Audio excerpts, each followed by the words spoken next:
Good morning વિદ્યાર્થી મિત્રો. ધોરણ 6 વિષય સામાજિક વિજ્ઞાન એની અંદર આપણે પહેલું ચેપ્ટર જોતા હતા. એમાં છેલ્લે આપણે ઇતિહાસ જાણવાના સ્ત્રોતો એના વિશે વાતો કરેલી. એમાં તાડપત્ર અને ભોજપત્ર વિશે વાત કરી ગયા કે પ્રાચીન સમયની અંદર લોકો આ રીતે વૃક્ષોની છાલ ઉપર લખાણો લખતા હતા.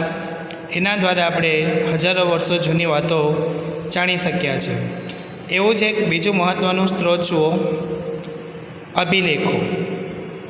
હવે આપણા મનની અંદર એવો પ્રશ્ન થાય કે અભિલેખ એટલે શું? તો હું તમને જણાવી દઉં. અભિલેખ કોને કહેવાય કે પ્રાચીન સમયની અંદર ધાતુ અને પથ્થરો ઉપર જે લખાણો લખવામાં આવતા હતા એ લખાણોને આપણે અભિલેખ તરીકે ઓળખાવીએ છીએ. અભિલેખો એ પ્રાચીન સમયની વાતો જાણવાનું બીજું મહત્ત્વનું સાધન છે. એના દ્વારા આપણે હજારો વર્ષો જૂની વાતો જાણી શકીએ છીએ.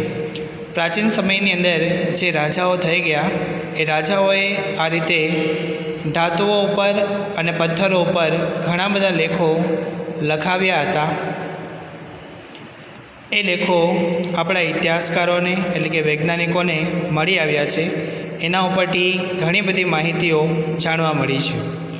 જોઈએ તો આપણે વિસ્તારથી ધાતુઓ અને પથ્થરો પર કોતરેલા કે લખેલા લેખને આપણે અભિલેખ કહીએ છીએ. આપણે અભિલેખોમાંથી પણ ઇતિહાસ જાણી શકીએ છીએ. જેમ આપણે આગળ વાત કરી ગયા કે તાડપત્ર અને ભોજપત્ર દ્વારા આપણે ઇતિહાસ જાણી શકીએ, એવી જ રીતે અભિલેખો દ્વારા પણ આપણે ઇતિહાસ એટલે કે પ્રાચીન સમયની વાતો જાણી શકીએ છીએ. હવે આવા જે અભિલેખો મળી આવ્યા છે એ અભિલેખો ઉપર પ્રાચીન સમયના જે રાજાઓ હતા એ રાજાઓ શું લખાવતા હતા એની વાત જુઓ. રાજા પોતાના આદેશો શિલાઓ ઉપર કોતરાવી પ્રજા સાથે સંવાદ કરતા હતા. જુઓ કે રાજા જે હતા પ્રાચીન સમયની અંદર એ રાજાઓ શિલા એટલે કે પથ્થર ઉપર કોતરકામ કરીને લખાણો લખાવતા હતા અને પ્રજા સાથે એટલે કે ત્યાં રહેવાવાળા જે લોકો હતા એની સાથે સંવાદ કરતા એટલે કે વાતચીત કરતા હતા. પ્રાચીન ભારતના અનેક રાજાઓ અને રાણીઓએ તેમના રાજ્ય, વિજય, ધર્મ અને સંસ્કૃતિની માહિતી આવા અભિલેખો ઉપર અંકિત કરાવી છે. જો કીધું કે પ્રાચીન સમયની અંદર જે રાજાઓ થઈ ગયા એ રાજાઓએ, રાણીઓએ પોતાના રાજ્યની અંદર એટલે કે પોતાના રાજ્ય વિશેની બધી માહિતીઓ લખાવી હતી આવા અભિલેખો ઉપર. વિજય એટલે કે એમણે જે યુદ્ધની અંદર વિજયો મેળવેલા હોય આસપાસના પ્રદેશો ઉપર એના વિશે લખવામાં આવતું અભિલેખોમાં. ધર્મ વિશે એટલે કે પ્રાચીન સમયની અંદર એ લોકો જે ધર્મ પાળતા હતા એ ધર્મ વિશે માહિતી લખવામાં આવતી. અને સંસ્કૃતિ એટલે કે રીત રિવાજો, આવી ઘણી બધી વાતો એમણે અભિલેખો ઉપર અંકિત કરાવી હતી એટલે કે લખાવી હતી. આવા શિલાલેખો અને અભિલેખો પર લખાયેલા લખાણો લાંબા સમય સુધી ટકી રહ્યા છે. કે પ્રાચીન સમયની અંદર રાજાઓએ છે આવા અભિલેખો અને શિલાલેખો લખાવ્યા હતા એ લાંબા સમય સુધી હજુ પણ ટકી રહ્યા છે. અશોકના શિલાલેખો ખૂબ જ જાણીતા છે. જો બાજુની અંદર ચિત્ર આપેલું છે અહીંયા આગળ અશોકના શિલાલેખનું. પ્રાચીન સમયની અંદર જે અશોક રાજા થઈ ગયા એમણે આવો શિલાલેખ બનાવડાવ્યો છે. તમે જ્યારે પણ જૂનાગઢ જાઓ ત્યારે તળેટી વિસ્તારની અંદર આ અશોકનો શિલાલેખ આવેલો છે, જે હાલમાં પણ મોજૂદ છે. ત્યાં આગળ આવા તાડપત્રો અને ભોજપત્રોના નમૂનાઓ તેમજ આવા અભિલેખોના નમૂનાઓ આજે પણ તમને ત્યાં આગળ જોવા મળે છે. હવે આપણા મનની અંદર બીજો પ્રશ્ન થાય કે હજુ સુધી એને શા માટે સાચવીને રાખવામાં આવ્યા છે? તો આપણે લોકો એને આજે જોઈ શકીએ, એના પરથી માહિતી મેળવી શકીએ અને આપણે એને જોઈને આપણને બધાને નવાઈ લાગશે કે પ્રાચીન સમયની અંદર આ રીતે રાજાઓ લખાણો લખાવતા હતા. તો આપણે માહિતી મેળવી શકીએ અને જોઈ શકીએ એટલા માટે હજુ પણ આ બધી વસ્તુઓને સાચવીને રાખવામાં આવી છે. તો આવી દરેક વસ્તુઓ આપણા ઇતિહાસકારોને મળી આવી છે. તો એના ઉપરથી જાણી શકાયું કે પ્રાચીન સમયના લોકો આ રીતે વૃક્ષોની છાલ ઉપર, વૃક્ષોના પાન ઉપર ધાતુઓ ઉપર અને શિલા એટલે કે પથ્થરો ઉપર લખાણો લખાવતા હતા. શું લખાવતા એ પણ આપણે જાણ્યું. તો તાડપત્ર, ભોજપત્ર, પછી આપણે જોયું અભિલેખ. આ દરેક ઉપરથી આપણને પ્રાચીન સમયની માહિતી મળી રહે છે. એટલે કે આ પ્રાચીન સમયની માહિતી જાણવા માટેના એટલે કે ઇતિહાસ જાણવા માટેના મહત્ત્વના સાધનો છે. તેવી જ રીતે ત્રીજું મહત્ત્વનું સાધન કે જેના દ્વારા આપણે ઇતિહાસ જાણી શકીએ છીએ તો કીધું છે જુઓ તામ્રપત્ર. એટલે કે તામ્રપત્ર એટલે શું? આપણા મનમાં અંદર પ્રશ્ન થાય કે તામ્રપત્ર કોને કહેવાય? તો પ્રાચીન સમયની અંદર તાંબાના પતરા ઉપર કોતરીને જે લખાણો લખવામાં આવતા હતા એને આપણે તામ્રપત્ર તરીકે ઓળખાવીએ છીએ. તો એના દ્વારા પણ આપણે ઇતિહાસ જાણી શકીએ છીએ. જોઈએ તો તાંબાના પતરા ઉપર કોતરીને લખવામાં આવતું લખાણ એટલે તામ્રપત્ર. અનેક રાજાઓએ પોતાના વહીવટીતંત્ર અને દાનની માહિતી તામ્રપત્રો ઉપર કોતરાવી છે. જો આપણે ઉપર જોઈ ગયા કે અભિલેખોની અંદર શું લખવામાં આવતું? તો પ્રજા અને રાજા વચ્ચેનો સંવાદ હતો. ધર્મ વિશે લખવામાં આવતું, વિજયો વિશે લખવામાં આવતું, સંસ્કૃતિ એટલે કે રીત રિવાજો વિશે લખવામાં આવતું. તેવી જ રીતે તામ્રપત્ર એટલે કે તાંબાના પતરા ઉપર શું લખવામાં આવતા રાજાઓ? તો કીધું કે એમના રાજ્યના વહીવટ વિશે લખતા હતા કે એમણે રાજ્યનો વહીવટ કેવી રીતે કર્યો છે. એ બધી વાતો તાંબાના પતરા ઉપર કોતરકામ કરાવીને રાજાઓ લખાવતા હતા. બીજું શું લખાવતા? તો કીધું કે દાનની માહિતી, કે રાજાઓએ જે પોતાના સમયની અંદર દાન કર્યું હોય એવી માહિતીઓ તેઓ તાંબાના પતરા ઉપર કોતરાવીને રાખતા હતા. ગુજરાતમાં આવા તામ્રપત્રો મોટી સંખ્યામાં મળી આવ્યા છે. એટલે કે આપણા ગુજરાત રાજ્યની અંદરથી આવા ઘણા બધા તામ્રપત્રો મળી આવ્યા છે. જેમાંથી રાજાના નામ, તેના ધર્મ, વહીવટીતંત્ર અને દાન ધર્મની વિગતો મળે છે. એટલે કે તામ્રપત્રો જે મળ્યા છે એના ઉપર શું લખેલું હતું એની વાત કરી છે. જુઓ કે તે સમયના રાજાઓના નામો લખેલા છે.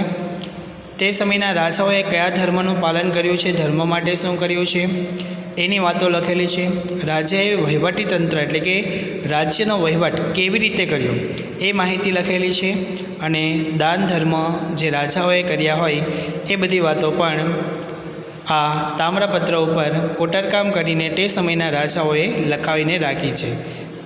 આવા તામ્રપત્રો શ્રી હેમચંદ્રાચાર્ય જૈન જ્ઞાન મંદિર પાટણ જે ઉત્તર ગુજરાતની અંદર આવેલી છે, LD institute of Indology Navrangpura એ પણ અમદાવાદમાં આવેલી છે, ભોજે અધ્યયન અને સંશોધન વિદ્યાભવન અમદાવાદ, શ્રી મહાવીર જૈન આરાધના કેન્દ્ર કોબા જે ગાંધીનગરની અંદર આવેલી છે. એટલે કે આ જે 4 સંસ્થાઓ છે એ શું છે? તો કીધું કે યુનિવર્સિટીઓ છે કે જ્યાં આગળ તાડપત્ર, ભોજપત્ર, અભિલેખો, તામ્રપત્રો આવી બધી વસ્તુઓને આજે પણ સાચવીને રાખવામાં આવેલી છે. આગળ તમને સમજાવ્યું એ પ્રમાણે કે આપણે એને આજે જોઈ શકીએ, એના ઉપરથી માહિતીઓ મેળવી શકીએ કે આજથી હજારો વર્ષો પહેલાં જે રાજા મહારાજાઓ થઈ ગયા એમનું જીવન કેવું હતું. એ બધી માહિતી મેળવવા માટે આપણે આ બધા સાધનોનો ઉપયોગ કરવો પડે.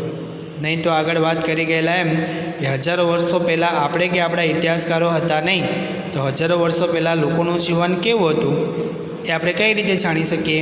તો એને જાણવાનો એક જ માર્ગ છે અને એ છે ઇતિહાસ જાણવાના સ્ત્રોતોનો અભ્યાસ કરવો. એટલે કે ઇતિહાસ જાણવા માટેના જે આ સાધનો છે એનો આપણે અભ્યાસ કરવો પડે. 3 સાધનો જોયા. એવી જ રીતે ચોથું મહત્ત્વનું સાધન જોઈએ આપણે. જુઓ સિક્કાઓ.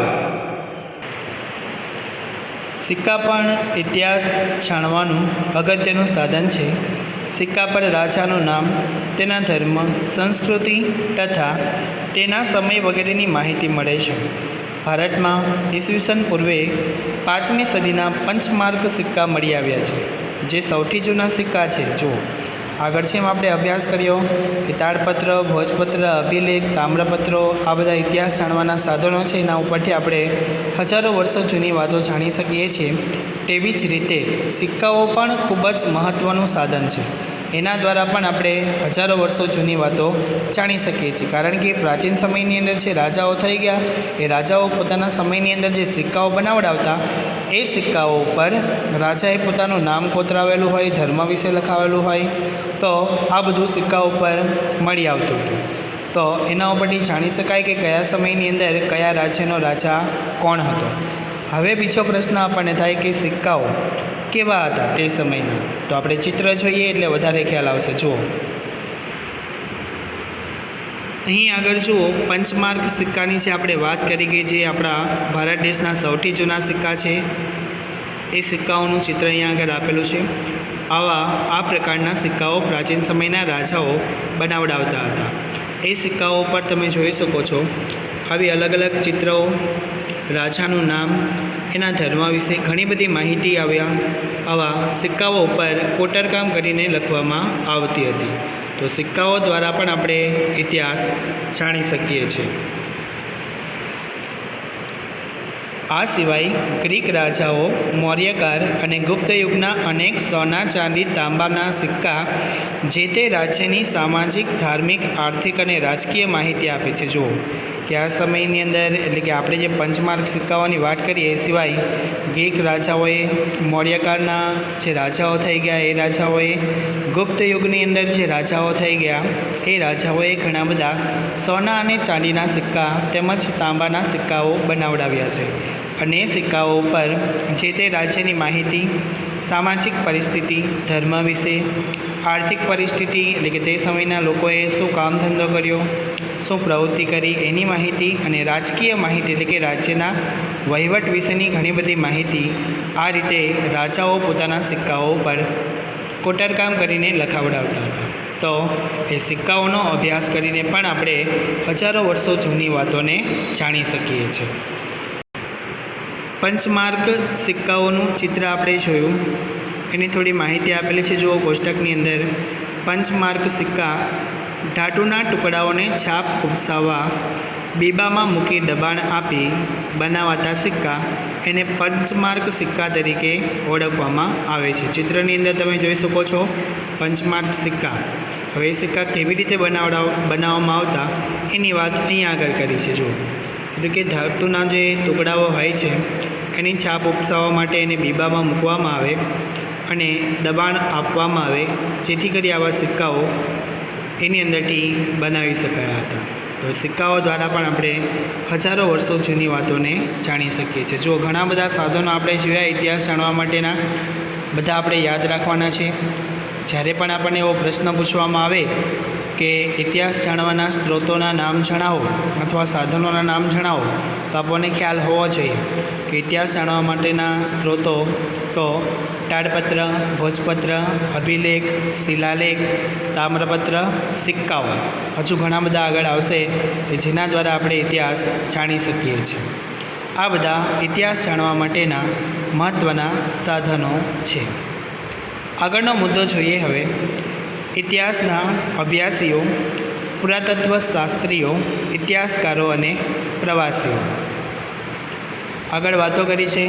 હવે ઇતિહાસના અભ્યાસીઓ એટલે કે જેમણે ઇતિહાસને જાણવાનો પ્રયત્ન કર્યો છે, આપણા સુધી આ બધી માહિતીઓ પહોંચાડી છે, એની થોડી માહિતી અહીંયા આગળ આપવામાં આવી છે.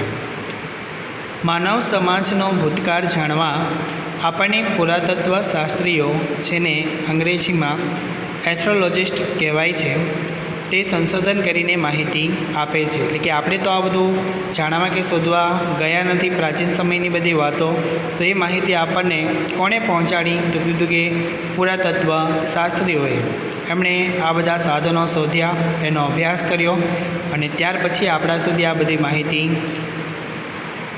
પહોંચી છે.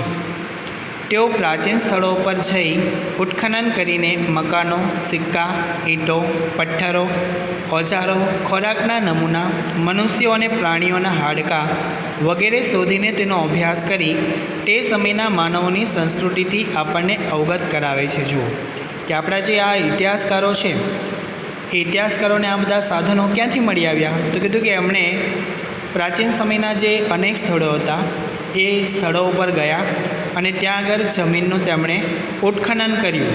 ઉત્ખનન કરવું એટલે કે જમીનનું ખોદકામ કરવું. તો જમીનનું ખોદકામ કરતાં એમાંથી ભાંગેલા તૂટેલા ઘણા બધા મકાનો મળી આવ્યા, સિક્કાઓ મળી આવ્યા, ઈંટો મળી આવી, પથ્થરો પણ મળી આવ્યા, ઓજારો, ખોરાકના નમૂના એટલે કે તે સમયના લોકોએ જે ખોરાકનો ઉપયોગ કર્યો હોય એવા અલગ અલગ પ્રકારના અનાજના દાણાઓ, મનુષ્યના હાડકાઓ પણ મળી આવ્યા જમીનની અંદરથી અને પ્રાણીઓના હાડકાં પણ મળી આવ્યા. હવે જે આ દરેક વસ્તુઓ મળી આવી છે એ દરેક વસ્તુઓનો આપણે ઇતિહાસકારોએ શું કર્યો હતો? પૂરેપૂરો અભ્યાસ કર્યો. ક્યાં આગળ? તો પ્રયોગશાળાની અંદર એના ઉપર અલગ અલગ પદ્ધતિઓનો ઉપયોગ કરી એ વસ્તુ કેટલી જૂની છે, કેટલા વર્ષોથી જમીનની અંદર દટાઈ હતી, આ બધી માહિતી એમણે મેળવી અને જાણ્યું કે જે વસ્તુઓ મળી છે એ કેટલી જૂની છે. તો આ રીતે આપણા ઇતિહાસકારોએ આપણને હજારો વર્ષો જૂની વાતો જણાવી છે. પ્રાચીન કાળથી મનુષ્ય એક જગ્યાએથી બીજી જગ્યાએ પ્રવાસ કરતો રહ્યો છે. ઘણા પ્રવાસીઓ બીજા દેશોમાં જઈને ત્યાંના જીવનની નોંધ પણ કરતા હતા. જુઓ કે આપણો જે માનવ છે એ માનવ પ્રાચીન સમયથી જ એક જગ્યાએથી બીજી જગ્યાએ શું કરે છે? તો કીધું કે ફરે છે, પ્રવાસ કરે છે. ઘણા બધા પ્રવાસીઓ તો વિદેશમાં પણ ગયા છે, એટલે કે બીજા દેશમાં પણ ગયા છે અને ત્યાંનો ઇતિહાસ જાણવાનો પણ એમણે પ્રયત્ન કર્યો છે. આપણે દરેક દેશ વિદેશનો ઇતિહાસ જાણી શકીએ છીએ. કઈ રીતે? તો આપણે જે અત્યારે સાધનોની વાત કરી એવા બધા પ્રાચીન સમયના સાધનો આપણે શોધવા પડે, એનો અભ્યાસ કરવો પડે અને જે તે વિસ્તારનો તમે આ સાધનો શોધીને અભ્યાસ કરશો એટલે આ તમને તે સમયનો ઇતિહાસ જાણવા મળશે, તે સ્થળનો ઇતિહાસ જાણવા મળશે. આવા પ્રવાસીઓના પ્રવાસ વર્ણનમાંથી આપણને જે તે દેશના ઇતિહાસ અને સંસ્કૃતિની જાણકારી મળે છે. તેમાં મેગેસ્થનીસ, પ્લિની, ફાહિયાન, યુએન સ્વાંગ જેવા મુસાફરોનો સમાવેશ થાય છે. એટલે કે ઘણા બધા લોકો આવા થઈ ગયા કે જેમણે અનેક દેશોની મુસાફરી કરી, ત્યાંનો ઇતિહાસ જાણવાનો પ્રયત્ન કર્યો અને ઇતિહાસ જાણ્યા બાદ એમણે પુસ્તકની અંદર આવી બધી માહિતીઓ લખી. તો આવા પ્રવાસીઓ દ્વારા પણ આપણે ઇતિહાસ જાણી શકીએ છીએ. પુરાતત્વ શાસ્ત્રીઓ અને ઇતિહાસકારોના સંશોધનોથી આપણને ઉત્તર પશ્ચિમ ભારતમાં સિંધુ નદીના કિનારે પાંગરેલી મહાન સભ્યતાના દર્શન થાય છે. ભારતમાં આજથી 4500 વર્ષ પહેલાં અનેક શહેરો અસ્તિત્વમાં હતા. જુઓ, આ ઇતિહાસકારો દ્વારા આપણને શું જાણવા મળ્યું? તો એ જાણવા મળે છે કે ઉત્તર પશ્ચિમ ભારતની વાત કરી કે સિંધુ નદીના કિનારે લગભગ આજથી 4500 વર્ષ પહેલાં, વિચાર કરો, આપણને જાણીને નવાઈ લાગશે કે આજથી 4500 વર્ષો પહેલાં અહીંયા આગળ ઘણા બધા શું હતા? તો કીધું કે શહેરો હતા. એ જ રીતે ગંગા નદીની આસપાસના ક્ષેત્રોમાં આજથી 2500 વર્ષ પહેલાં ઘણા બધા શહેરોનો વિકાસ થયો હતો. તે પણ જાણી શકાયા છે. કીધું આગળ કે સિંધુ નદીના કિનારે ઘણા બધા શહેરો હતા અને ગંગા નદીના કિનારે પણ ઘણા બધા શહેરોનો વિકાસ થયો હતો. તો આવી બધી વાતો ઇતિહાસકારોએ આપણી સુધી શોધખોળ કરીને, સાધનોનો અભ્યાસ કરીને પહોંચાડી છે. એના ઉપરથી જાણી શકાયું કે આજથી હજારો વર્ષો પહેલાં લોકો અહીંયા આગળ વસવાટ કરતા હતા, રહેતા હતા, પોતાનું જીવન જીવતા હતા. આ બધા સાધનોથી તે સમયના માનવ સમાજના રીત રિવાજો, ખોરાક અને ટેકનોલોજીના સંસ્કૃતિની માહિતી મળે છે. કીધું કે આ બધા જે સાધનો આપણને મળી આવે છે ઇતિહાસકારોને, એના ઉપરથી શું જાણી શકાય? તો તે સમયના માનવ સમાજ વિશે આપણે માહિતી મેળવી શકીએ છીએ કે માનવ કેવો હતો, એના રીત રિવાજો કેવા હતા, એનો ખોરાક શું હતો, એનો પોશાક શું હતો. આ બધી માહિતી આપણને આ સાધનો દ્વારા મળે છે. ભારતના અનેક શહેરો અને ગામડાઓ